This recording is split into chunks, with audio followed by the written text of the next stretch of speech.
Good morning, dear sir and my lovely friend. I hope you all are well. I am very glad to be here.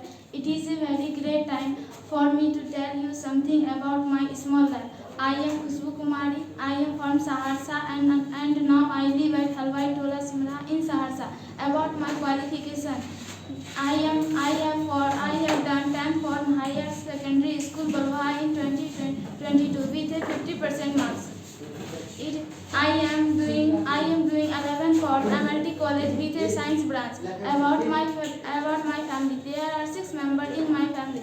My father's name is Sijisa. He is a businessman. My mother's name is Ruby Devi. She is an educated housemaker. I am 4 siblings. I am the elder child of my parents. About my favorite is Ludos. My favorite game is Ludos. My hobbies are story and honors movie.